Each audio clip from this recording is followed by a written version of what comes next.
యుద్ధాలు జరిగిన, సామ్రాజ్యాలు కోల్పోయిన, కవుల కలం నుంచి రక్తం చిందిన వీటన్నింటి వెనుక ఉన్న మెయిన్ రీజన్ ప్రేమ అని మనం నమ్ముతాం. ఎందుకంటే మనిషి వెతుకుతున్న వాటిలో అన్నింటికన్నా ముఖ్యమైనది, విలువైనది ఈ ప్రేమ. ఈ ప్రేమ గురించి మనిషి తన జీవితాంతం వెతుకుతూనే ఉంటాడు. కానీ గ్రీకు ఫిలాసఫర్ ప్లేటో కొన్ని వందల ఏళ్ల క్రితమే మనకు ఒక భయంకరమైన నిజాన్ని బయటపెట్టాడు. అదేంటంటే లవ్ ఈజ్ మెంటల్ డిసీజ్. ఈ మాట వినడానికి చాలా విచిత్రంగా, అన్రొమాంటిక్గా అనిపించవచ్చు. కానీ ప్లేటో లాంటి ఒక మేధావి ప్రేమని ఒక భయంకరమైన మానసిక వ్యాధి అని ఎందుకన్నాడు? మనం ఎంతో ఎమోషనల్గా ఫీల్ అయ్యే ఈ ప్రేమ నిజంగానే ఒక మెంటల్ డిసీజా? అయితే మనం ఇంతకాలం ఒక భ్రమలో బ్రతుకుతున్నామా?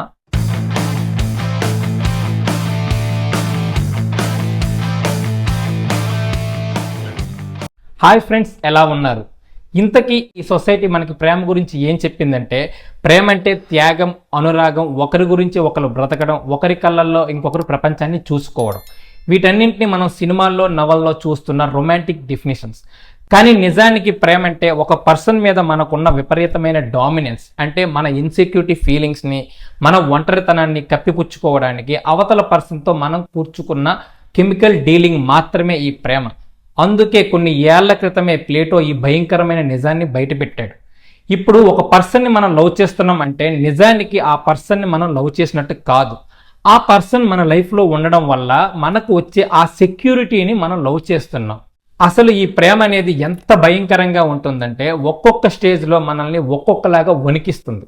స్టేజ్ 1, ఎవరో తెలియని వ్యక్తిని మనం చూసినప్పుడు మనలో డోపమైన్ లెవెల్స్ ఒక్కసారిగా పెరిగిపోతాయి. దాన్నే మనం చాలా గొప్పగా spark, love at first sight అని పేర్లు పెడతాం. కానీ మెడికల్ పరంగా చూసుకుంటే ఇది ఒక అబ్సెసివ్ స్టేట్.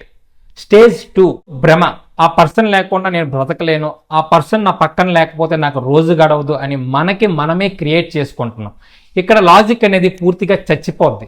అది కేవలం మన బ్రెయిన్ క్రియేట్ చేసుకున్న మాయాజాలం మాత్రమే. స్టేజ్ 3, వ్యసనం. డ్రగ్స్కి ఎడిక్ట్ అయిన ఒక పర్సన్కి డ్రగ్స్ దొరకకపోతే ఎంతలా పిచ్చెక్కిపోతాడో, మనల్ని లవ్ చేసే పర్సన్ అటెన్షన్ మన మీద లేకపోతే మనం కూడా సేమ్ అలానే పిచ్చెక్కిపోతాం. స్టేజ్ 4, మెంటల్గా డిస్టర్బ్ అవడం. ఇంతకు ముందు చెప్పుకున్నట్లుగా మనం లవ్ చేసే పర్సన్ అటెన్షన్ మన మీద లేకపోయినా, వాళ్ళు మనకి దూరం అయినా, వాళ్ళ మీద ఉన్న ప్రేమ మొత్తం కూడా ద్వేషంగా, కోపంగా మారిపోద్ది. అంటే మన ప్రేమ అనేది అవతల పర్సన్ మనకిచ్చే వాల్యూ మీద మాత్రమే డిపెండ్ అయి ఉంటుంది అన్నమాట. ఆ పర్సన్ అటెన్షన్ మన మీదే ఉంటే ఆ పర్సన్ని మనం చాలా విపరీతంగా ప్రేమిస్తాం. అదే ఆ పర్సన్ అటెన్షన్ మన మీద లేకపోతే వాళ్ళ మీద ఉన్న ప్రేమ కూడా ద్వేషం, కోపంగా మారిపోద్ది. నిజానికి ఇదంతా ఒక పెద్ద సర్కాయిజం. ఇప్పుడు ఒక పిచ్చోడు రోడ్డు మీద నించొని గోడతోనో చెట్టుతోనో మాట్లాడుతూ నవ్వుతూ మురిసిపోతే మనం చూసి జాలి పడతాం, లేదంటే హాస్పిటల్లో జాయిన్ చేయండి అని చెప్తాం. కానీ ఒక పర్సన్ రోజంతా మొబైల్ స్క్రీన్ చూస్తూ, అవతల పర్సన్ పంపించిన ఎమోజీని గంటల తరబడి చూస్తూ నవ్వుతూ మురిసిపోతే దాన్ని మనం క్యూట్ అంటాం. దీనికి కారణం ఈ సొసైటీ ప్రేమకి గ్లామరస్ కోటింగ్ని పూయడమే. ఎందుకంటే ప్రేమ అనే మార్కెట్ మీద కొన్ని వేల కోట్ల బిజినెస్ రన్ అవుతుంది. గ్రీటింగ్ కార్డ్స్ నుంచి డైమండ్ రింగ్స్ దాకా, మూవీస్ నుంచి డేటింగ్ యాప్స్ వరకు కూడా ఇవన్నీ కూడా మనకున్న మెంటల్ డిసీజ్ పైన మాత్రమే డిపెండ్ అయి రన్ అవుతున్నాయి. ఈ సొసైటీ మనకు చెప్పిన ప్రేమ వెనక ఉన్న మెయిన్ రీజన్ ఏంటంటే సోషల్ కన్ఫర్మిటీ. అంటే అందరూ పెళ్లి చేసుకుంటున్నారు, అందరూ రిలేషన్షిప్లో ఉన్నారు కాబట్టి మనం కూడా పెళ్లి చేసుకోవాలి, రిలేషన్షిప్లో ఉండాలి అని అనుకుంటాం. మన హిపోక్రసీ ఎలా ఉంటుందంటే మనం లవ్ చేసే పర్సన్ మనకి నచ్చినట్లే ఉండాలి అనుకుంటాం. మనకి దూరం అయితే తట్టుకోలేం. అంటే ఇక్కడ మనకు కావాల్సింది వాళ్ళ హ్యాపీనెస్ కాదు, మన హ్యాపీనెస్ మనకి కావాలన్నమాట. మనం చాలా సందర్భాల్లో కూడా మనం లవ్ చేసే పర్సన్ నుంచి ఏదో ఒకటి ఎక్స్పెక్ట్ చేస్తూనే ఉంటాం. ప్రేమతో ఉండాలని కానీ, కేరింగ్ కానీ, మనతో ఎక్కువ టైం స్పెండ్ చేయాలని, లేదంటే మొత్తం అటెన్షన్ కూడా మన మీదే ఉండాలని, ఇలా చాలా చాలా ఎక్స్పెక్ట్ చేస్తాం.